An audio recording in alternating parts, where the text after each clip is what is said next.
Marilah tuan-tuan dan puan-puan, kita kembalikan diri kita, hidup dan bangkitkan kembali diri kita yang telah lama mati, sebelum kita beransur-ansur mati, tuan-tuan. Ya tuan-tuan dan puan-puan, tinggalkanlah suasana sekitar kita yang sangat membingungkan ini.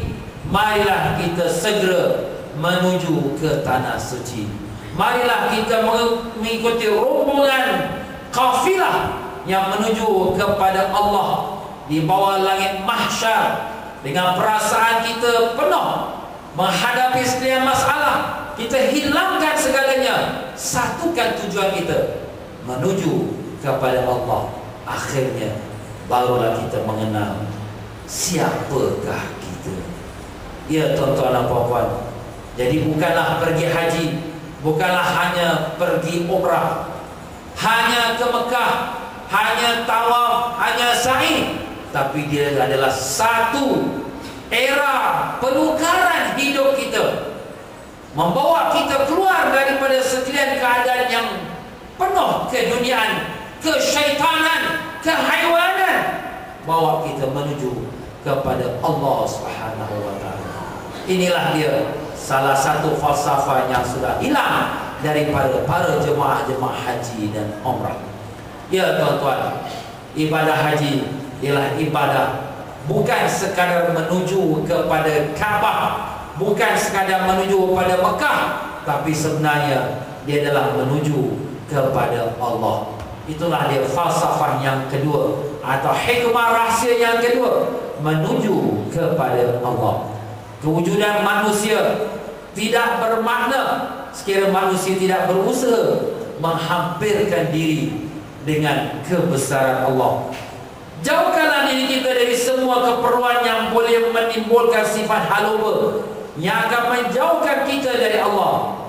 Sertailah rombongan penghijrahan manusia Rabbani yang mengerjakan haji atau umrah menuju kepada Allah.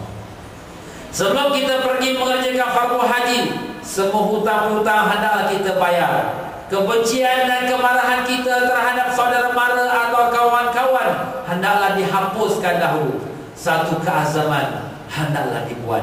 Semua perkara-perkara ini merupakan sebagai prasyarat untuk menuju kepada kematian yang akan mendatangi setiap manusia.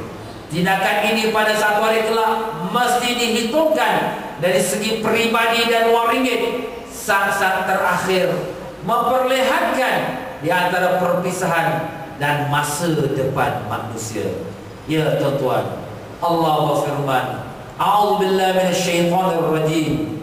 Innas sam'a wal basara wal fuada kullu ulaika kana anhu mas'ula. Sesungguhnya pendengaran, penglihatan dan hati, semuanya itu akan dipersoalkan. Jadi bila kita sudah ada azam untuk menuju kepada Allah dalam rombongan ibadah haji dan umrah, kita kena koreksi, perbetulkan diri kita. Jangan dibiarkan dengan sifat-sifat perangai yang buruk. Maka kita siapkan seolah-olah orang yang akan mati menghadap Allah. Begitulah dia tuan-tuan dan puan-puan. Ibadah haji ini membawa persediaan untuk pergi ke Darul Hisab, rumah perhitungan. Berlatih-latihlah mati sebelum kita menemui mati ajal kita sendiri. Begitulah kita kerjakanlah ibadah haji.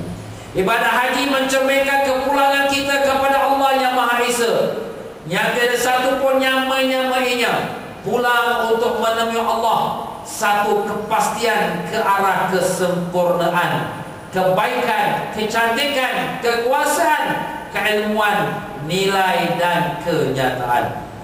Begitulah Allah sebenarnya tidak jauh dari kita.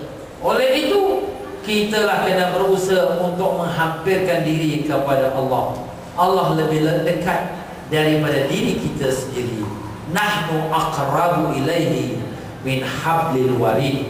Kami Allah lebih dekat kepada manusia daripada urat leher manusia itu sendiri. Sebaliknya, siapa saja selain dari Allah adalah amat jauh daripada untuk kita hampiri. Wahai manusia, para malaikat sujud kepadamu. Malangnya dengan berlalunya masa dan pengaruh masyarakat, keadaan diri kita turut berubah. Kita tidak memenuhi janji untuk mengabdikan diri kepada Allah. Sebaliknya kita memperhambakan diri kepada taghut syaitan, yang sebagiannya adalah rekaan manusia sendiri. Sikap kita terbukti dari kesetiaan kita kepada lain-lain. Kita lebih taat kepada manusia, kita lebih pentingkan kehidupan hari ini. Tetapi kita kekurangan panduan. Kita tidak ada lagi perasaan takut, dan kita bersifat tamak dan haluba. Hari ini kehidupan kita telah membawa kita menjadi sifat-sifat kehaiwanan. Manusia hari ini telah bertukar menjadi serigala, menjadi kambing, menjadi seekor tikus, dan menjadi seekor manusia yang bertopengkan kulit manusia. Kenapa dinamakan dia serigala? Kerana serigala sifatnya hanya pentingkan diri sendiri sahaja. Dia sanggup melakukan kerosakan kepada orang lain asal dirinya kenyang, dapat nama dan kedudukan. Begitulah manusia yang bersifat kambing, hanya tahu menjadi pak turut sahaja, ikut di mana dia kena tarik. Demikianlah manusia yang bersifat tikus, berpura-pura bila depan orang dia cukup baik, tapi bila tuan rumah tak ada, dialah yang menjadi angkara merosakkan rumahnya tersebut. Begitulah manusia hari ini. Sifat mereka sudah hilang sifat kemanusiaan, tetapi mereka telah memiliki sifat-sifat kehaiwanan.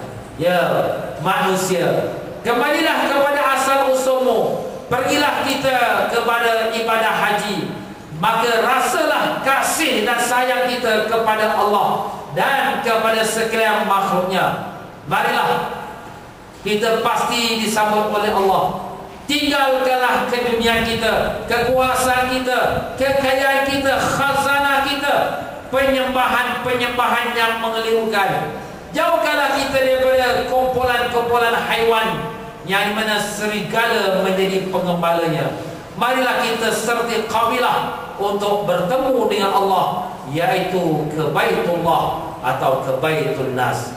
Di sanalah kita akan dapat melihat akhirat. Akhirat yang sudah pasti satu kesusahan yang amat dahsyat, tetapi dalam ibadah haji sangat berbeza. Berbeza daripada solat, puasa dan zakat yang dapat dilakukan di mana-mana. Tetapi bila datang ibadah haji, dia tak dapat, melainkan hanya dilakukan di kota Mekah Mukarramah. Kalau kita ada duit, kita pergi haji lain pun tak dapat haji, tapi dia hanya boleh pergi ke Baitullah, ke Mekah, berwukuf di Arafah. Kenapa? Ya tuan-tuan dan puan-puan, Mekah adalah sebuah desa yang kering kontang, tak punya pandangan yang menarik, yang ada hanya bukit dan batu dan padang pasir.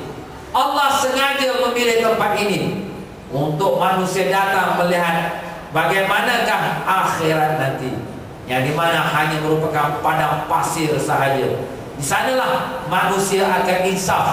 Kalaulah hidup di dunia yang penuh dengan kenikmatan sudah rasa kesusahan di Mekah, bagaimana nanti apabila berada di Yaumul Qiyamah? Ya tuan-tuan dan puan-puan rahimakumullah.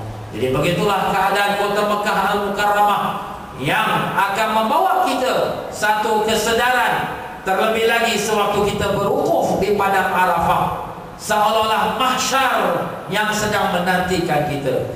Di sanalah daripada zaman Nabi Adam AS sampai hari kiamat, manusia akan dikumpulkan, dibangkitkan daripada kubur-kubur mereka, yaitulah hari Yaumul Mahsyar.